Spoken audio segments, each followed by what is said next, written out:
Okay.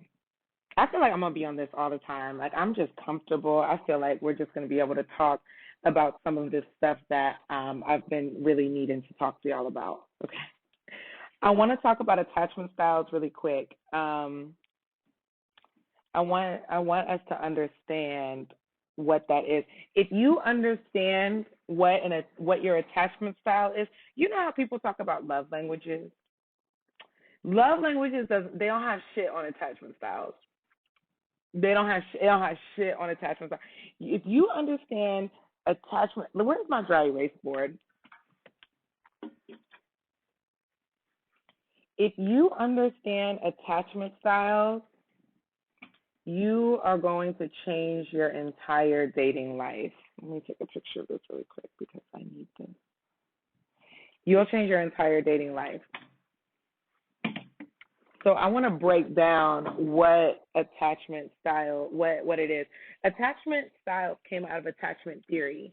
Attachment theory was first researched by John Bowlby and Mary Ainsworth.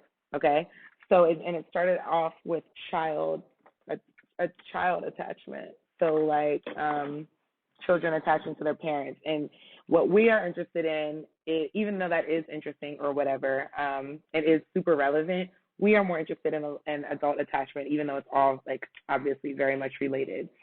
So as everybody has an attachment style, whether you know it or you don't.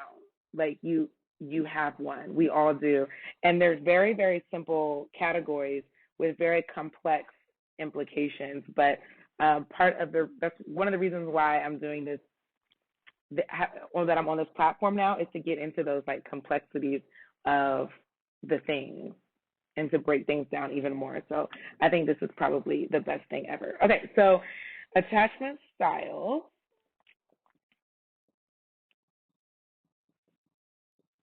There are two categories. I wonder if this is going to be,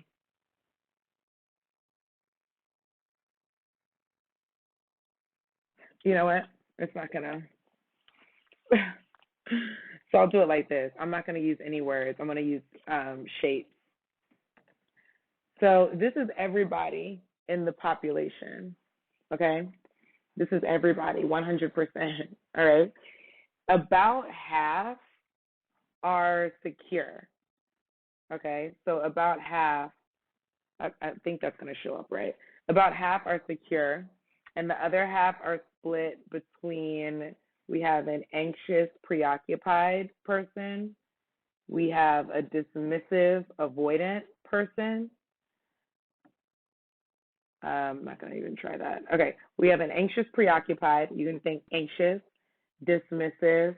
You have there's a fearful one, but we're not going to talk about that person because it's just, I'll talk about why some other time. But just, you might hear fearful, avoidant, just like if you were to research this on your own. But now, like the research that I find, like on updated attachment style stuff, it's like, they're not even talking about the fearful, avoidant person anymore. So I'm just leaving them out.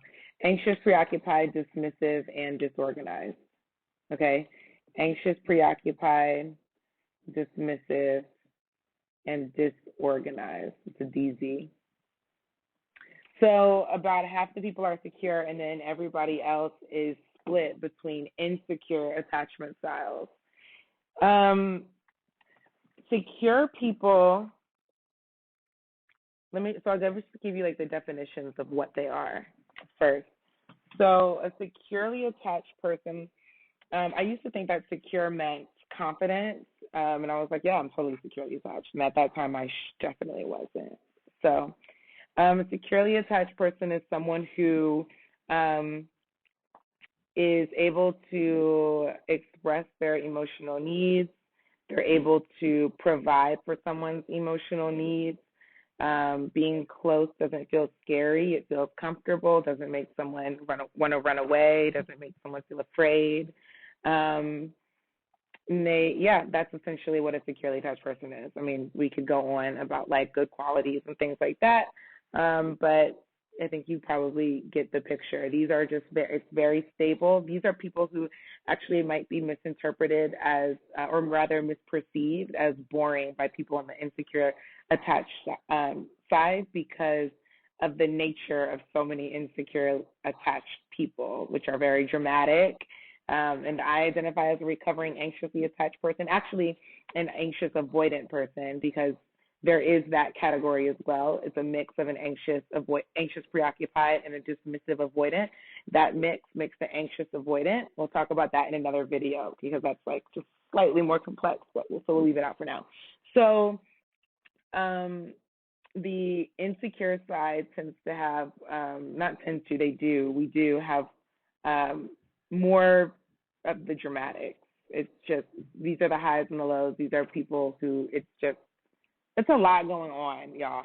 So the anxious preoccupied person is someone who ruminates over the relationship. They're preoccupied with the relationship. They would feel feelings of like jealousy, feelings of anxiety when they hear that their partner wants space. It feels like they start filling in the blanks. These are my people who are very imaginative, okay? So they're filling in the blanks with all kinds of very bad things. So my partner must not want to come over tonight because he went out after work with the assistant and now they're fucking, and now when he comes back, he's probably going to be packing his things and leaving. I mean, dead ass. Like, it can go there. It can go there. And if you've been triggered if you're in an anxious, preoccupied stance and you've been triggered, you know exactly what I mean. And I've totally been there. It just can go all the way left. In your own minds, and that's your anxiety. So that's the anxious, preoccupied person. They are constantly looking for closeness, constantly looking for ways to share with each other, with the other person, ways to be closer. They're willing to adjust their schedules to make sure that they are available. So that's that person. The dismissive avoidant person would often describe themselves as being very independent, whereas other people might actually perceive them as being overly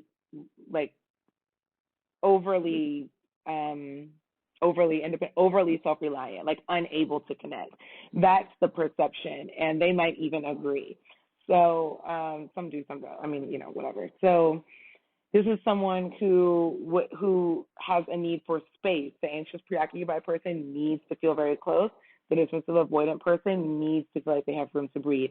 They're often the ones saying that they feel suffocated in the relationship, that they feel like someone's trying to control them, whereas their partner might be saying, like, I'm just trying to be close, but they're perceiving it as control, or at least presenting it as if they're perceiving it as control, when truly there's a fear of vulnerability and a fear of losing themselves in a relationship, and there's a lot of fear in there, but it comes off as rejection, okay? Dismissive and anxious, preoccupied people are the perfect worst matches, and they always, always, always find each other, okay? So, and we'll talk about why that happens later, but right now just getting the definitions down. So dismissive, avoidant people and anxious, preoccupied people love-hate each other. They always end up in a very, very messy dance. Very messy dance.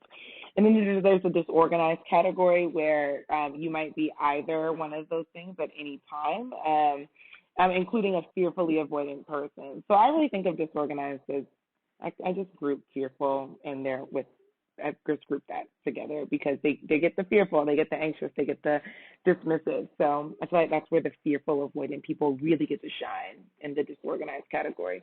These are people where they might show up in any way. So those are the categories, the definitions of those attachment styles. I have a group that is focused on shifting from an insecure attached style to a secure attached style. It's called Reattach. If you're interested in that, that information is on my Instagram page. But attachment style is incredibly interesting. I don't want to say everything all in one video because it's so much and it's so exciting and I'll be talking forever. So for this, I will just leave it at that, the definitions. And if you have any questions at all, please send me a message and I would love to talk to you about it. All right, y'all.